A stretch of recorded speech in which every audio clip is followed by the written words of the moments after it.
আমার যতটুকু মনে হয় এই পৃথিবীতে সবচেয়ে পাপিষ্ঠ ব্যক্তি সে যার কাছে কাজ নাই। এই জন্য বলে যে শিক্ষিত মানুষ যেখানে যায় বুঝছেন, চাইলেই সোনা ফলাতে পারে। শিক্ষিত মানুষ খালি আপনার কলম ধরতে জানে না, এরা আপনার নিড়িন কাছেও ধরতে জানে। আসসালামু আলাইকুম রহমতুল্লাহ, আশা করি সবাই ভালো আছেন। আজকে আমি এসেছি ঝিনাইদহ জেলার মহেশপুর থানার মিয়া সুন্দরপুর গ্রামের একজন সফল কৃষকের কাছে। তো দেখতেই পাচ্ছেন সামনে একটা বড় লাউয়ের মাচা। যে কৃষক ভাই, ইনি সফল একজন কৃষক। তার পরিচয়টাও আপনাদের সামনে দিব।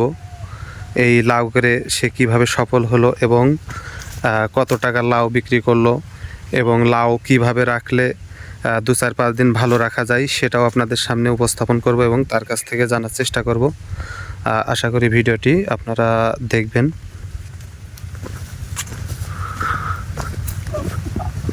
দেখতেই পাচ্ছেন লাউ প্যাকেজিং করা হচ্ছে। আসসালামু আলাইকুম ভাই, ভালো আছেন? ভালো আছেন ভাই? ভাই এই লাউয়ের ক্ষেত তো আপনার না? জি ভাই। আছে কত শতাংশ জমির উপরে আপনার এই যে ক্ষেতটা আছে? এটা 20% জমির উপরে। 20 শতাংশ না? বলে রাখা ভালো, আমাদের এই রিপন ভাই কিন্তু একজন শিক্ষিত মানুষ। দেখে মনে হচ্ছে উনি সাধারণ একজন কৃষক, কিন্তু আসলে উনি কিন্তু সাধারণ কৃষক না। ভাই আপনি যদি আপনার পরিচয়টা আগে একটু দিতেন তাহলে একটু ভালো হতো। আমি মোহাম্মদ রিপন আলী, গ্রাম সুন্দরপুর, থানা মহেশপুর, জেলা ঝিনাইদহ। জি, আপনার একাডেমিক ব্যাকগ্রাউন্ডটাও বলবেন। আমি যশোর মাইকেল মধুসূদন দত্ত কলেজ থেকে সমাজবিজ্ঞানে অনার্স মাস্টার্স করছি। তারপর থেকে আমি এই পেশায় নিয়োজিত। মানে MM কলেজ? MM college. তা আপনি এই যে চাকরি বাদ দিয়ে আপনি কেন এই যে কৃষি কাজে আসলেন, এইটা যদি আমাদের সামনে একটু বলতেন বা একটু জানার স্বার্থে। নেপোলিয়ান বলেছেন সবচেয়ে উত্তম ও গৌরবমণ্ডিত শিল্পই হচ্ছে কৃষি। তো আমি ছোটকাল থেকে যশোরে যাতায়াত করছি এবং ওখানে একটা কৃষি ফার্ম আছে এবং দেয়ালে লেখা ছিল, আমি ওটা প্রতিনিয়ত পড়তাম। তারপর থেকে কৃষির প্রতি আমি উৎসাহিত এবং পড়ালেখাটা আসলে প্রয়োজন প্রত্যেক মানুষের জীবনে।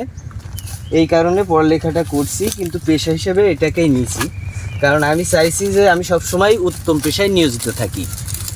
এটাই আসলে মূল কথা। মানে কৃষিকাজ দেখতে দেখতে আপনার আছে কৃষিকাজের প্রতি একটা দুর্বলতা কাজ করার কারণে এবং আপনি নেপোলিয়নের ওই উক্তিটি অনুসরণ করে এই কৃষিকাজের সাথে সম্পৃক্ত হয়েছেন না? হ্যাঁ, অবশ্যই। আচ্ছা আচ্ছা, তা আপনি যে কৃষিকাজ করেন তাহলে মোটামুটি কত বছর? আমি কৃষি কাজের সাথে সম্পৃক্ত 2009 সালের পর থেকে। 2009 সাল থেকে? 9 সালে। মানে মাস্টার্স কমপ্লিট করে আপনি আর কোনো জব টপ করেন নাই না? না, আমি কোথাও কিছু করি নাই, এটা নিয়েই আছি। হ্যাঁ, ডিরেক্টলি কৃষিতে ইনভলভ হয়ে গেছেন। হ্যাঁ। ভাইজান, আপনার এখানে দেখতেছি যে আপনার লাউয়ের মাচায় চারিদিকে তাকালেই লাউ আর লাউ। এই যে এই লাউয়ের জাতটা কি জাতের লাউ? এটা হলো লাল তীরের সুলতানা। মানে লাউয়ের জাতটা লাল তীরের সুলতানা? সুলতানা। আচ্ছা আচ্ছা।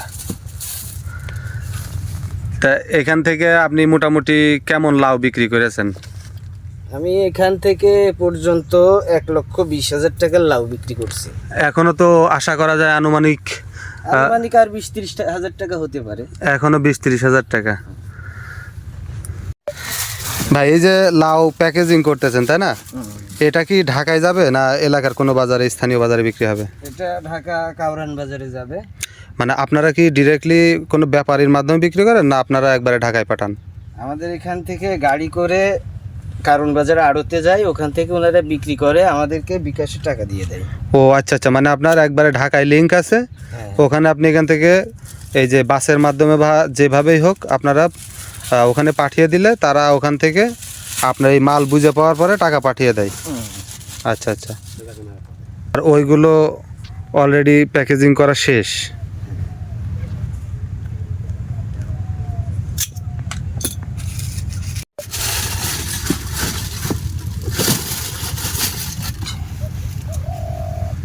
আসলে যে কোনো কাজ আপনি যদি মন থেকে করেন আর এর ভিতরে যদি আপনি আপনার সর্বস্ব দিয়ে দেন তাহলে আপনাকে কখনোই বেইমানি করবে না। সে কৃষিকাজ হোক আর যে কোনো প্রকার কাজই হোক। দেখতেই পাচ্ছেন এখানে শত শত লাউ। আর যদি আপনাদেরকে এই লাউয়ের মাচাগুলো দেখাই, যে যত দূর চোখ যায় দেখতেই পাচ্ছেন শত শত বলা ভুল হবে, হাজার হাজার লাউ আছে গাছে এখনো। উনি ইতিমধ্যে 1,20,30,000 টাকার বিক্রি করছে, কিন্তু এখনো পর্যন্ত শেষ হয় নাই।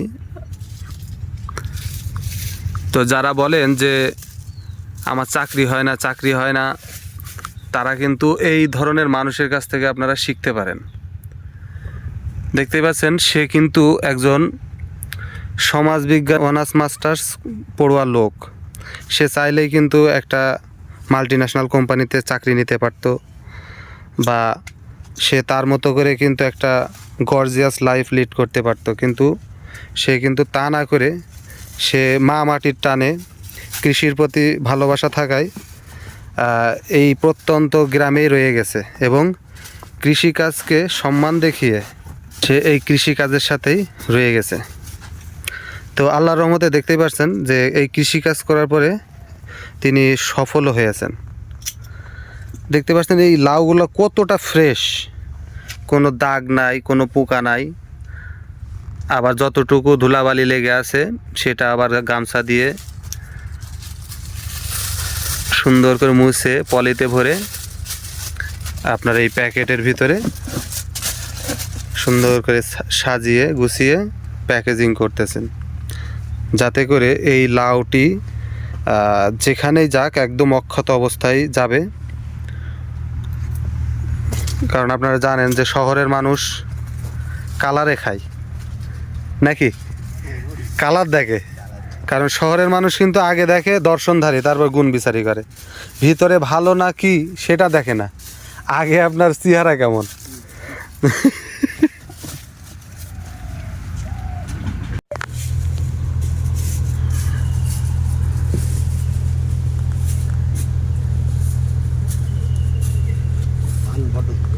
রিপন ভাই, এটা লাগানো কি মাসে? এটা লাগানো হলো আশ্বিন মাসে। আশ্বিন মাসে। কতদিন পরে আপনার এই যে ফল আসা শুরু করে? ফল আসছে 55 থেকে 60 দিনের ভিতরে। 55 থেকে 60 দিনের ভিতরে গাছে ফল চলে আসছে। এরপরে আপনার মোটামুটি আরো 15-20 দিন লাগে একটা ফল বেড়ে উঠতে, তারপরে তো বিপণন শুরু হয়েছে নাকি? হ্যাঁ।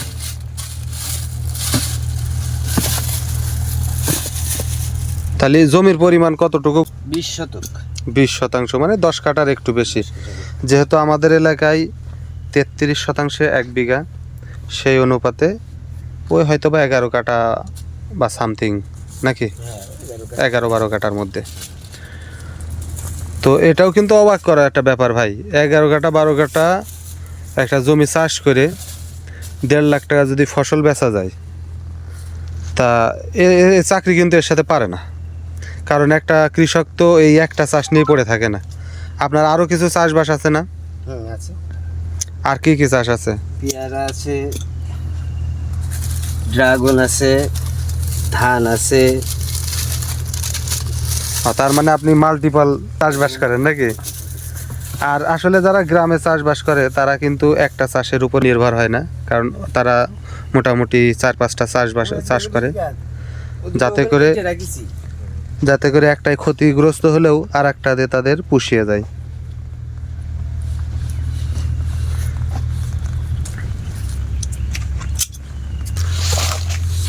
দেখতেই পাচ্ছেন লাউটা কত সুন্দর, এবং তারপরেও যে পানি ছিটে পড়ার পরে যে ময়লা লেগে থাকে গায়ে, সেই ময়লা মুছে সুন্দর করে বুটা সাইজ করে পলিতে ভরে সুন্দর করে প্যাকেজিং করে এটা ঢাকা বা শহর কেন্দ্র বাজার আছে সেখানে পাঠিয়ে দেওয়া হয়।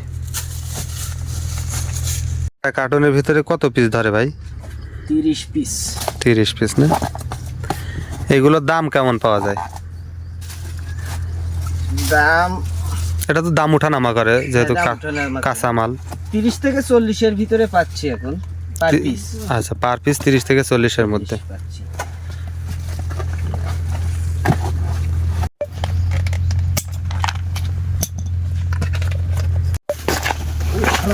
না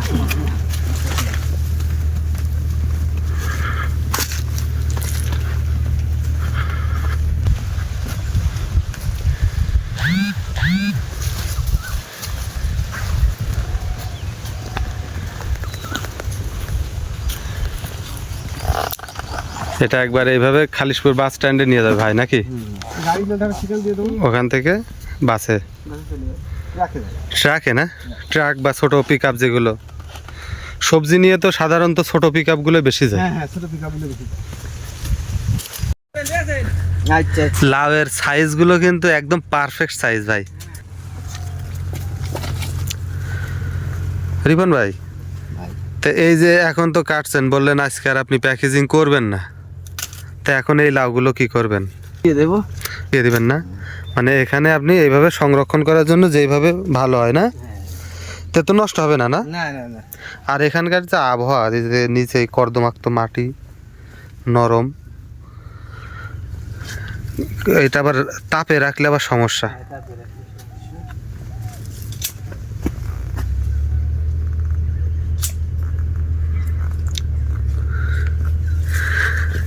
এই জন্য বলে যে শিক্ষিত মানুষ যেখানে যায় বুঝছেন, চাইলেই সোনা ফলাতে পারে।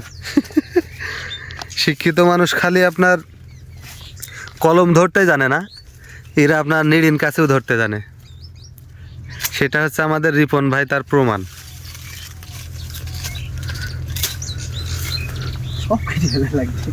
বেসন রাখবেন ভাই? এটা বীজ লাউ, এ তো সাইজ মানে 2 হাতেরও বেশি,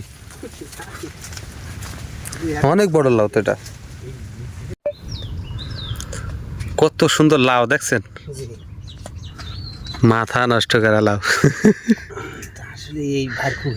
ভাই এই এই লাউ খাওয়ার মজা আর ওই বাজার থেকে কিনে খাওয়ার মজা কিন্তু ভিন্ন স্বাদ। জি ভাই, কারণ আপনি মাছা থেকে টাটকা জিনিস কাটবেন, নিয়ে যে রান্না কেটে রান্না করা শুরু করে দিবেন, ওই জিনিস খাবেন। আর এটা কিন্তু মজা লাগে আপনার এই যে জ্যান্ত মাছ দিয়ে রেখে খাবেন, এর আসলে পার্থক্য হয়ে যায়। রেখে খাওয়া আর সাথে সাথে তাজা জিনিস খাওয়ার মধ্যে আছে। এই আপনার এই এখন আপনার যত বড় লাভ নেবেন না, সব গলে যাবে। হ্যাঁ, কিন্তু যখন আপনার একদিন লেট হয়ে যাবে, হ্যাঁ ও এটা এইভাবে এখন ঢেকে রেখে যাবেন না ভাই? হ্যাঁ হ্যাঁ, তাহলে দেখা যাচ্ছে কি এই রোদ তো এর ভিতরে নেই, তারপরেও আপনার এটা সংরক্ষিত থাকবে ভালো না? 1-2 দিন রাখা যাবে।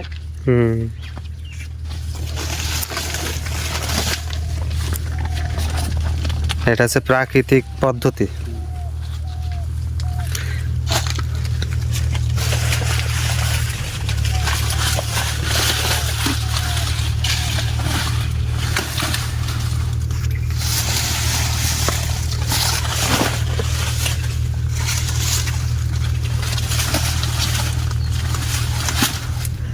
এখানে 1-2 দিন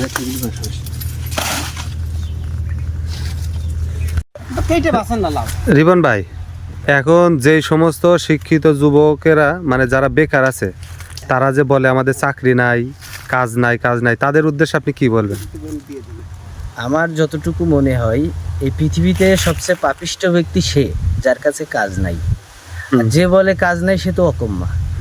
কাজ খুঁজে নিতে হবে, কাজ কোনোটাই ছোট না। সে হোক কৃষি কাজ হোক আর যাই হোক, কাজই হোক, ছোট বড় একটা করতেই হবে, একটা কাজ করতে হবে, যে কোনো কাজ করতে হবে, যে আমাকে কাজ করে এগিয়ে যেতে হবে, এই মন মানসিকতা নিয়ে তার কাজ করতে হবে। সে চাকরি করতে হবে এমন কোনো কথা না। যে অনেক কাজ আছে পৃথিবীতে, অনেক কাজ আছে। আর কৃষি কাজ তো একটা সম্মানীয় কাজ। কৃষি কাজ তো সবচেয়ে সম্মানের কাজ। যদিও আমরা মূল্যায়ন করতে এটা আমরা ব্যর্থ হই, সেটা আমাদের নিজেদের ব্যর্থতা, তাই না? তা তো অবশ্যই। আচ্ছা ভাই, ধন্যবাদ ভাই সময় দেওয়ার জন্য। আচ্ছা, আসসালামু আলাইকুম রহমতুল্লাহ। রিপন ভাইয়ের এটাও আর একটি লাউয়ের ক্ষেত, দেখতেই পাচ্ছেন মাছা ভেঙে পড়ার অবস্থা লাউয়ের ভারে।